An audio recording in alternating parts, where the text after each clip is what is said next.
Morning, কেমন আছো সবাই? আশা করছি ভালো আছো। এখন বাজে সকাল 8টা আর আমি এইমাত্র ঘুম থেকে উঠলাম। উঠে সবাইকে যেন ধন্য করে দিয়েছি। আর দেখেছো কি রোদ্দুর উঠেছে, একদম মাথার উপর উঠে গেছে রোদ্দুর। তো যাই হোক, এইমাত্র ঘুম থেকে উঠলাম। ঘুম থেকে এত লেট হওয়ারও কারণ আছে, রাত্রেবেলা প্রচণ্ড গরম পড়ে, সেই জন্য ঘুম হয় না। সকালের দিকে একটু ঘুম হয়, তো সেই জন্য উঠতে উঠতে লেট হয়ে গেছে, কিছু করার নেই।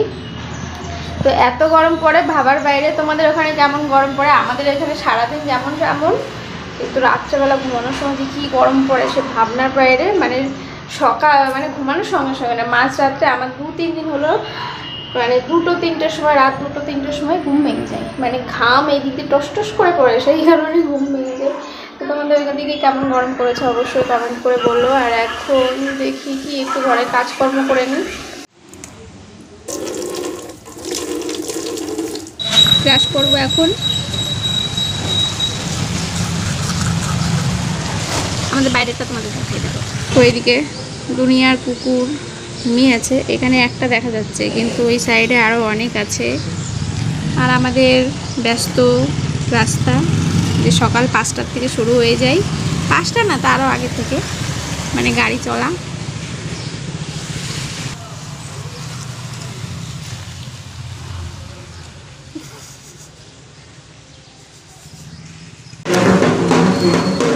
একজন ঘরের সামনে আলপনা দিচ্ছে, আর একজন ভিক্ষা করতে আইছে।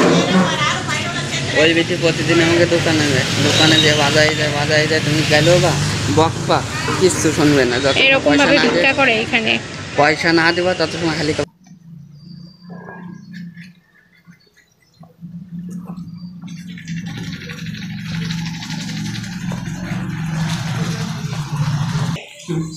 কত পিম্পলস দেখা যাচ্ছে ভিডিওতে।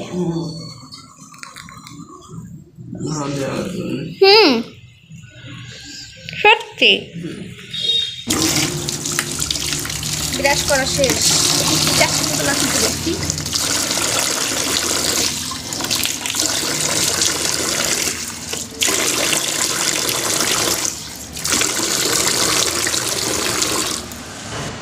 এখন করবো হলো রান্না। ঠিক আছে, কি রান্না করব জানি না, সকালবেলা কি খাবো।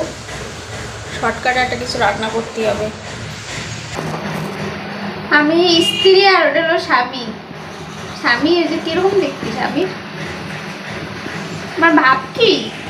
আমাদের ফ্রিজ পুরো ফাঁকা, খালি কটা ডিম ছাড়া আর কিছু নাই। যে কি রান্না করব ভাবছি আজকে। ও হো হো, এইটা খাবা, মিষ্টিটা খাবা, একটু খাই শেষ করো তো, ফ্রিজটা একটু খালি হয়ে যাক। হ্যালো বন্ধুরা, এখন বাই বাই, পরে আবার কথা বলবো। প্রত্যেকটা ভিডিওতে তোমার পিচেসের মতো দেখা গেছে বিরাজ করার জন্য। ঠিক আছে, বাই বাই। কও।